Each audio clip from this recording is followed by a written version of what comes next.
Are you really committed na ma-achieve yung goal mo na financial freedom?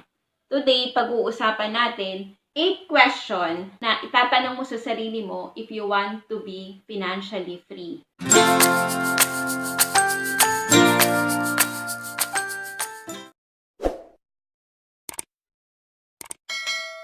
Hello guys! Hello dreamers! Welcome back sa aking page. This is Sembrano. Kung first time mo napapanood tong video na to, dati po akong accountant na ngayon ay isang online entrepreneur and online financial educator. Here sa page ko, nagbibigay ako ng money tips para sa mga gustong magkaroon ng financial freedom sa lalong madaling panahon at online business tips para naman sa gustong matutunan kung paano sila pwedeng kumita kahit nasa bahay lang para magkaroon ng time freedom to create a life that they love. Bibigyan ko kayo ng 8 tanong na itatanong nyo sa sarili nyo if you want to be financially free. Dapat consciously committed kayo na ma-achieve yung goal na yun. Kasi kapag tinanong mo yung sa sarili mo itong mga tanong na ibibigay ko sa'yo at nag-isip ka ng matagal na, oo nga no, hindi ko to ginagawa. Ibig sabihin, hindi ka consciously committed na maging financially free ka. Question number 1, ano ba talaga yung ibig sabihin ng pagkakaroon ng financial freedom para sa'yo? Yun ba pagkakaroon ng milyon-milyon na pera?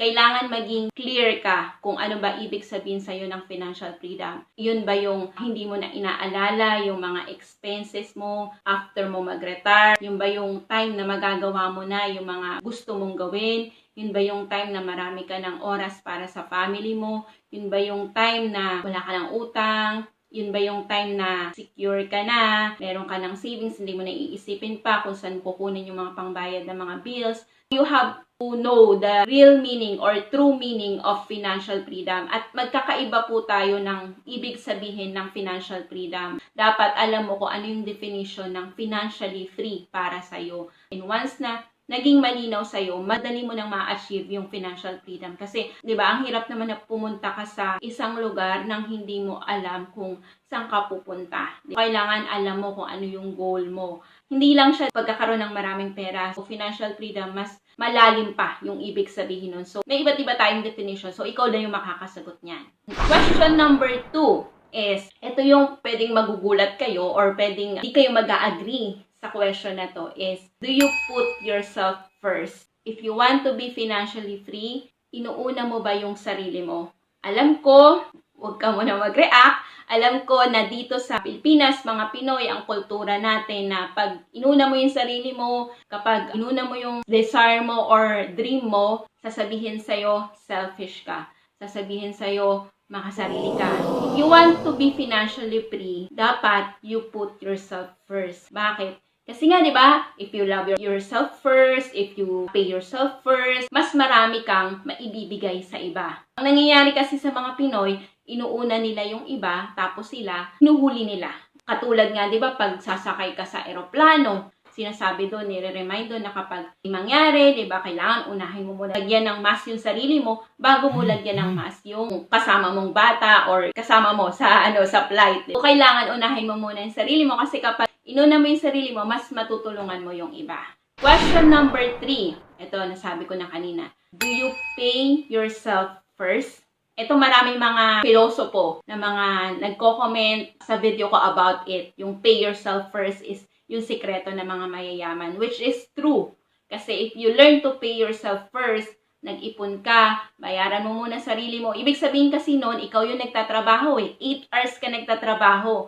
Ilang oras ba doon yung binayad mo sa sarili mo? Doon sa 8 hours na ba yun? Baka yung 8 hours na yun, binigay mo lang lahat sa expenses mo, sa lahat. Wala kang tinira sa sarili mo. Ang tanong, ilang oras ka nagtrabaho para sa sarili mo? Kahit 1 oras or 2 oras lang, di ba? Bigyan mo naman yung sarili mo, bayaran mo naman yung sarili mo. Kung natutunan mo na maging mindful ka sa expenses mo, sa cash flow mo, makakapag-set aside ka and kapag dumating yung sweldo, alam mo na una mong babayaran is sarili mo. Una mong babayaran yung savings mo, yung investment mo, yung retirement mo. Dahil gusto mo maging financially free 5 or 10 years or 15 years from now. Kung hindi mo to ginagawa ngayon at sinasabi mo sa sarili mo na you want to be financially free, malabo, 'di ba? Yung masisave mo din naman para din naman yan sa pamilya mo para din naman yan sa mahal mo sa buhay. Di mo naman yan ginagawa para sa pangsarili mo lang, 'di ba, nakapakanan. Question number 4. If you want to be financially free, do you save money regularly, automatically? Automatic ba na pagkatanggap mo ng sweldo, 20% ba ng sweldo mo, sinisave mo? Regularly, hindi yun every other month, every month, every tanggap mo ng sweldo, every tanggap mo ng income, every kumita ka sa negosyo mo, sinisave mo ba yun automatically at ini-invest mo ba yun? Gamitin mo yung online platform para i-automate mo yung pag-iipon mo para hindi mo na po problemahin pa na every month nakakalimutan mo, di ba? Kasi sobrang busy mo sa trabaho, sa negosyo, sobrang busy mo. Nakakalimutan mo na bayaran yung sarili mo, automatically mag-save ka. So, gamitin mo yung mga tools sa online para automatically makakapag-ipon ka na.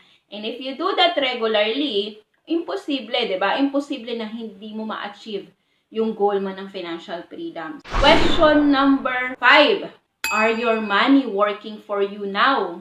Nagagawa mo na ba na yung money ang mag-work para sa'yo? Paanong paraan? Through investment. Mga investment na magbibigay ng passive income. Like, ano ba yung magbibigay sa atin ng passive income? Meron po akong video na ginawa, yung 10 passive income ideas para sa mga beginners. Like, paper asset, real asset, business, yan, pwedeng magbigay sa'yo ng passive income. Habang nagtatrabaho ka for the money, kasi nandun tayo sa stage na we are working for the money, and dapat, dahil kumikita tayo, nagagawa natin ma-invest yung pera natin para yung money naman mag-work for us. So, sabay. Darating yung time, kapag financially free ka na, darating yung time na yung money alone pwedeng mag-work na lang para sa'yo. Kasi physically, pwedeng hindi na natin kayang magtrabaho. So, ang tanong ngayon, gumagawa ka ba ng paraan na yung pera mo ngayon is mag-work for you 5 or 10 years from now? Question number 6. Do you own assets and walang utang? Ask yourself now, unti-unti ba na bumibili ka ng mga asset na later on din mag-generate ng passive income? Sabi nga ni Warren Buffett, kapag hindi daw natin matutunan na kumita ng pera habang natutulog, magtatrabaho tayo habang buhay. Forever tayo na magtatrabaho. At meron namang paraan para yung pera naman kikita para sa atin, di ba? So, kung matututunan lang natin yung proper way ng pag-i-invest. Like yung kwento ni David Back na sabi niya, pag pumasok ka sa Jollibee, meron 3 klase ng tao na nandun. Yung una, yung nagsuserve sa atin, yung nagbibigay ng order, yung nagtatrabaho sa Jollibee. Yun yung kumikita ng minimum, kumikita ng maliit lang. Sila yung first type of person na nandun sa Jollibee. Pangalawa is yung mga kumakain. Kung nandun ka, papansin mo kumakain, anong tawag sa kanila? Yun yung mga spender. Pangatlong tipo na tao na nasa Jollibee is sino? Yung may-ari ng Jollibee. Ano sila? Sila yung owner. You can be an owner. You can own an asset. Like, kahit maliit ang kinikita mo sa ngayon, pwede ka mag-own ng mutual fund, sa stocks, di ba? May video ako about 5 legit online investment platform na pwede ka makapagsimula from 50 pesos to 5,000 na minimum investment. So, question number 6 is, do you own assets at wala kang utang? Kahit na meron kang investment pero may utang ka pala, hinahatak niya din pababa yung investment mo. Useless lang din. Make sure na bago ka mag-invest, you have to pay off all your debts para hindi na nahati yung pera mo. Bayaran mo yung utang mo tapos saka ka mag-invest. Isa yun sa pwedeng definition mo ng financial freedom. Question number 7. Do you have multiple sources of income? Hindi lang isa yung source of income mo. Hindi lang active income. Hindi lang sweldo sa trabaho yung source of income mo. Halos actually yung mga sinabi ko, simultaneously nandun yung gusto kong sabihin, yung idea. Meron ka ring income from your paper asset, may real asset or solid asset. Meron ka ring income from business. Ginagamit mo ba yung spare time mo para kumita ka ng extra? If you want to be financially free, lahat ng mga napapanood ko, nababasa ko, imposible na magawa mo lang siya through your own way or yung sweldo lang. Make use of compounding interest, make use of investing sa mga paper asset para meron kang multiple sources of income. Kailangan din mong gawin yon to diversify yung risk.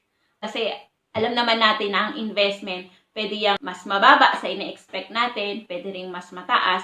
Pero kung naka-diversify yung investment mo, hindi lang lahat nakalagay sa stock, di ba? Nakalagay din yung iba sa insurance, nakalagay din yung iba sa long-term healthcare, nakalagay din yung iba sa real estate, nakalagay din yung iba sa business. So, dapat naka-diversify yan para yung risk naka-diversify. Don't put nga your eggs sa one basket lang. Kasi kapag nalaglag yun, lahat yun basag, diba? So, dapat i-scatter mo o diversify mo, hati-hatiin mo sa iba't ibang investment na facility. Question number 8 and the last is, are you giving back? Kung napansin nyo doon sa mga tinuro ko sa video, yung abundance formula is 10% you give it back to the Lord or sa community kung saan ka nanonourish ng spiritual needs mo or sa mga charity. Hindi naman kailangan sa church lahat ibigay yung 10%. Para sa akin yun ang definition ko.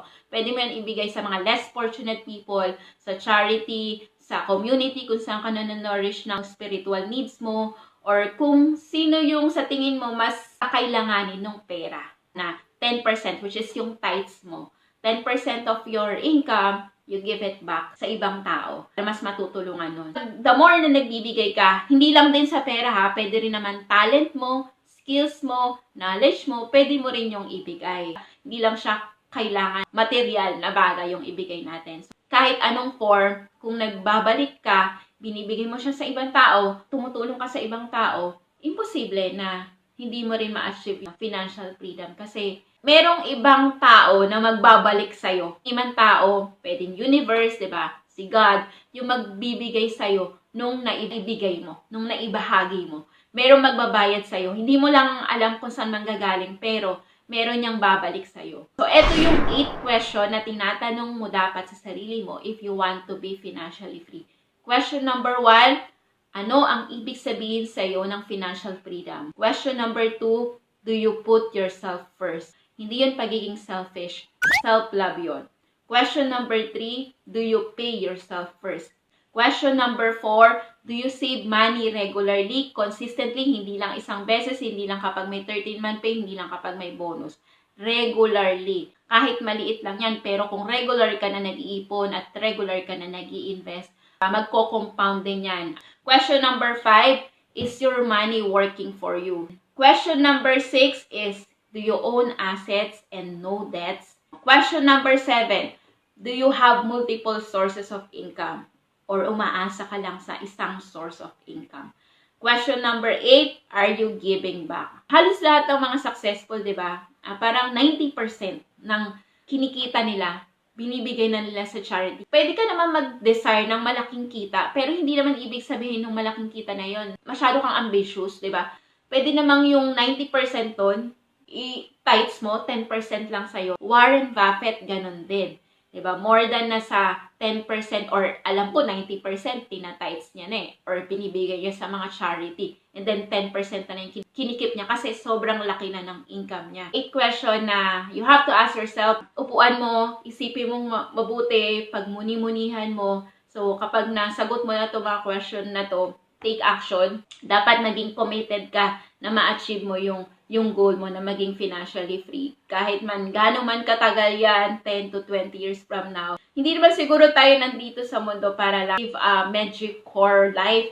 Sakto-sakto lang, na okay lang na ganito lang yung buhay. Kung nagdi-dream ka naman ng mas bigger pa, kaya mo naman yan. So, learn, diba? Educate yourself, take action, and huwag ka mag-quit.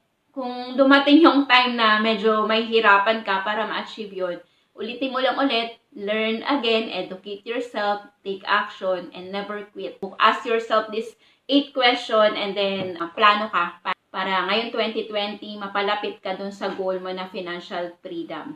So far, kung sa tingin mo nakatulong itong mga sinabi ko, please like and share this video. And kung meron kang question, comment down below. Tanong mo, kung may requested ka na topic, comment ka sa baba, and then follow nyo po ako or subscribe kayo sa channel ko. Yung mga nabanggit ko, link ng video dito sa live natin, mamaya ilalagay ko sa comment section para ma-click nyo siya. Always remember to learn new things every day, do what you love, and enjoy life. See you again sa susunod na live natin. Dream big, dreamers. Bye! Good